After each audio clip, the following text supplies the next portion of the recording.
Hi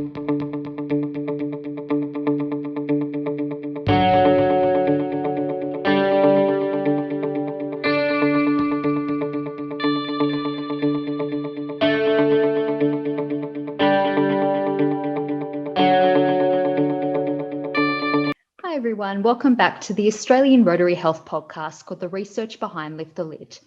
I'm Jessica Cooper, and joining us today on our 50th episode is Dr. David Hallford.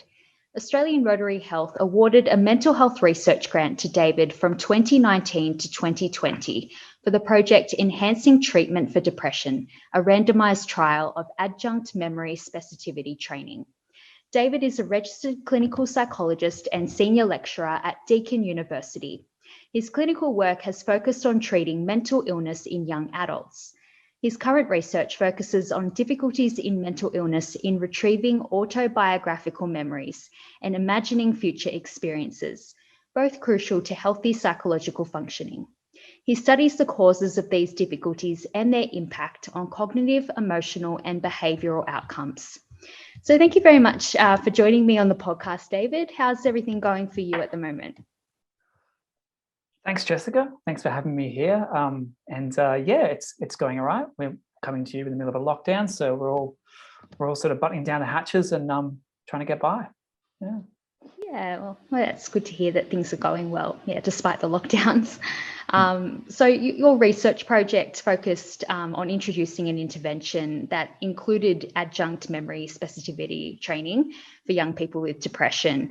Do you want to tell us about this intervention and the reasoning behind looking at memories as part of treatment?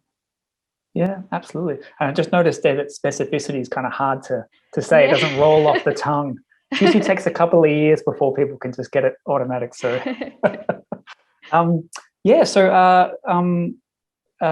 so about the intervention. So, look, I guess we put memories first and foremost as intervention because they're so crucial in our psychological well-being.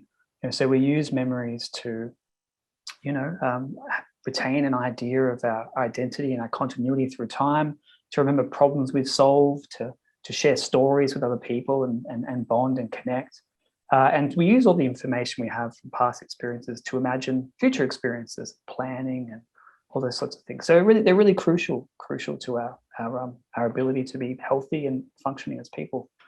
So there was a finding in the mid-'80s that there was a particular aspect of autobiographical memories, so our personal memories, that people with depression found particularly hard to access. And that was sort of specific memories, so event level memories.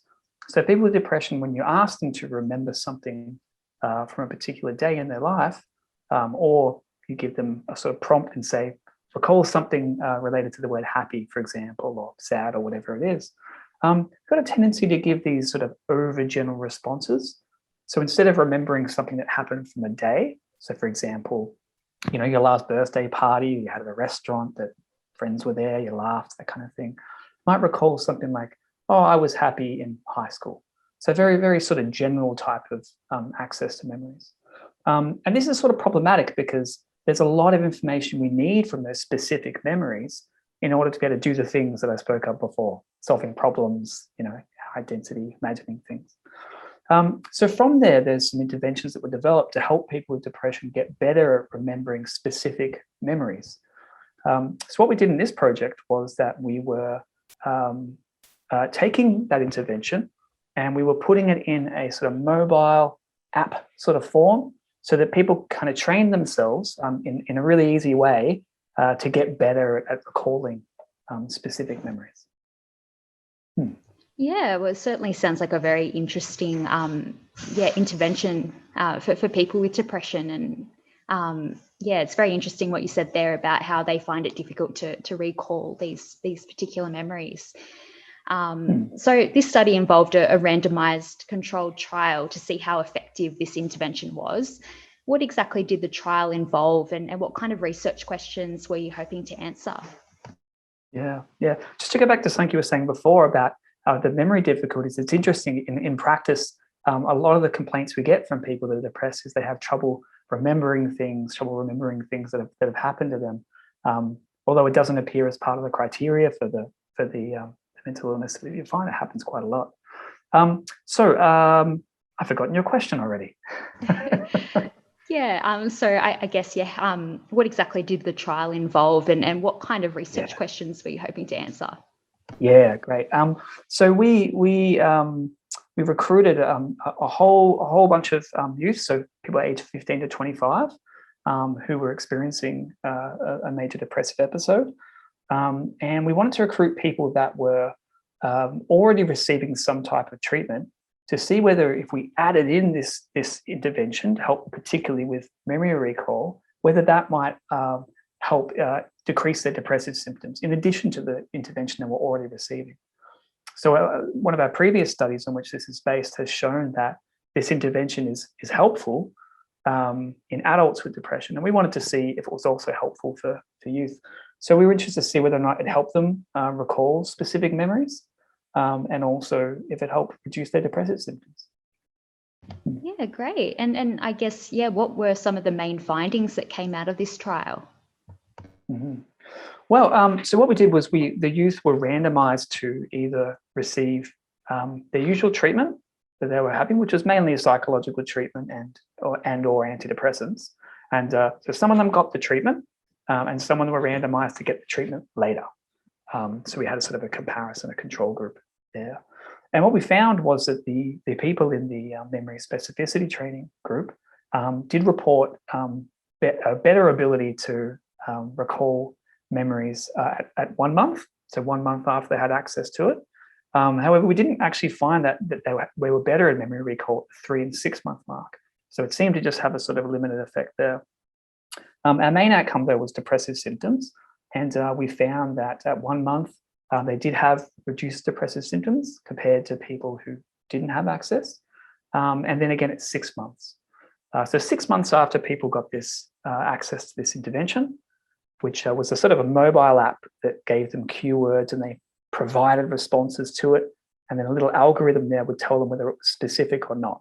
And they sort of helped them sort of train that way. People that received that 6 months later were reporting sort of what we'd call sort of large differences, large reductions in their depressive symptoms. Yeah, well, it sounds like those were some really important findings. Was this sort of the first time doing this type of intervention, including the memory training? Well, the training itself has been around for about 15 years, 10, 15 years. But it's the first time, or the second time, we've kind of used it in an app-based format and had it online. So which obviously makes it much more accessible for people. And it's also the first time that we tried that in see whether it's helpful for youth as well. So though it's not the first time that intervention's being used, we can kind of say now, hey, look, this seems to be useful in helping young people that might be experiencing depressive symptoms as well. Yeah, absolutely.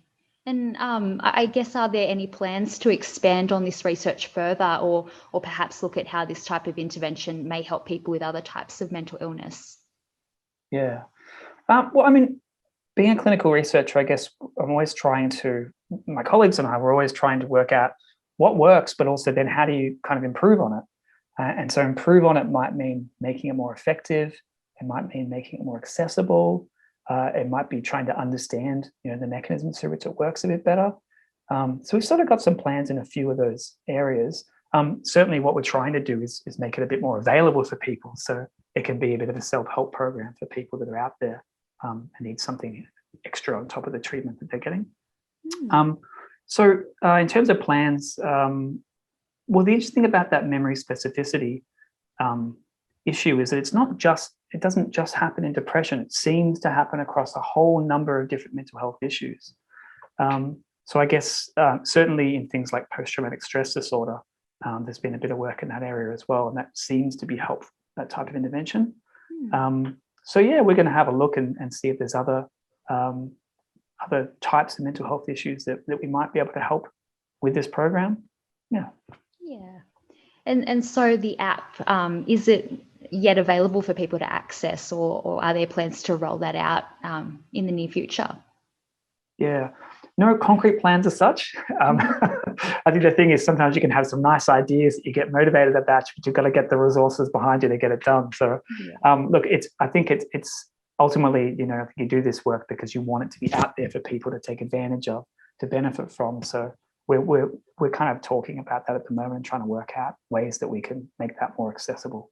So, yeah, absolutely. And what kind of implications do you think that this study may have in terms of helping young people with depression? Well, look, a lot of interventions we use at the moment as sort of frontline treatments for depression in youth are very much focused on changing the way we think, but also, they're very action oriented. So we get people to do things that give them reward or reinforcement, get them to connect with people. We're getting to do a lot of really proactive kind of stuff, and that's great. There's really good evidence for that stuff, and by no means criticizing it. In addition to that, though, everyone, including youth, have this amazing resource of resources in their memory. Things about their experience that have been, fun or good, or ways they can think about themselves as being effective or confident. And so we've got all this stuff that we can draw on to use to help, shape or change how we think about ourselves and how we think about the world. And I think what this intervention shows is that even for youth, there's a lot we can access there and draw on that can help them, regulate their mood and their sort of self-image. So I think the implications are that there's other ways that we can help youth to how we're doing now, and maybe ways that can draw on some of those resources that otherwise can get quite forgotten when we're feeling depressed. Yeah. And some of our main supporters are Rotarians, as you probably know, and it's always rewarding for them to see the positive results that come out of their donations. Could you perhaps comment on how this funding may have impacted your career as a researcher? Yeah, well, maybe that's a good opportunity to thank the organisation as well and all the donors. It was, on behalf of my colleagues, it's been an amazing privilege to be able to, do some research that we're so excited about and have the support. So that's been absolutely wonderful. We're very grateful for that. In terms of how it's impacted, well, on a personal note, I think it's really helped me to, and the research team, I guess, which is international, to really work together and build our relationships and our connections and our understanding in ways that I think are really going to seed a lot of research for the future. So aside from getting the actual outcomes from the study and going out and publishing it and spreading the word, I think it's really done a lot as well to help build the skills of the team, and especially myself as a sort of more earlier career researcher. So you sort of have that specific impact of the trial and its results, but then you have that broader impact, I think, and helping to kind of build people up to hopefully do some exciting things in the future. Yeah. And I get an opportunity as well to train other people through that as well. So, yeah. Yeah, so it's a bit of a flow-on effect. It has quite a large impact. Well, yeah, that's so great to hear, and thank you as well for doing such important work. It's always great to hear from our researchers, what they're doing and the sort of outcomes that come out of that. So, yeah. I don't know if you've heard that just recently Australian Rotary Health announced that we will be focusing our funding on the mental health of young Australians aged 0 to 12. So I guess, do you have any comments on the importance of continuing mental health research to support our youngest Australians? Yeah, I mean, I think it's incredibly important. When we look at how different types of mental health issues develop, you see a whole range of different risk factors and markers that start all the way from, well, before birth, but especially in that early development period. And I think, the field has really started to get around the idea that, if we can help people at a younger age, then maybe we can actually either prevent the onset of significant mental health issues, or at least reduce the severity when they if they do evolve, then I think that's a really good thing. So focusing efforts there is a great idea, and I didn't know that's where the focus was going now. So I think that's terrific. It's really good.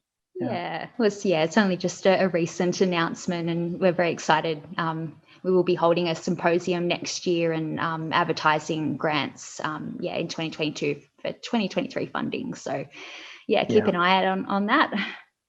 Yeah, and I think it's, there's going to be some great stuff that comes out of that, I imagine. Especially now we know of those early risk factors. Getting better at identifying them and targeting them is going to be really good, I think. Yeah, absolutely. Well, thank you so much for your time today, David. Was there anything that you'd like to add before we wrap up today? No, but except just congratulations on the podcast. I've had a listen myself, and it's really, you've got some great people on here, and it's really interesting to listen to. So thanks for doing what you're doing. No worries. Well, thank you again. That was the 50th episode of our podcast called The Research Behind Lift the Lid. It's always so inspiring to hear what researchers in Australia are doing to make a difference to mental health and how they are helping us on our mission to lift the lid on mental illness. If you can, please support important mental health research like David's by donating on the Australian Rotary Health website. Thank you for listening. Please join us again next time.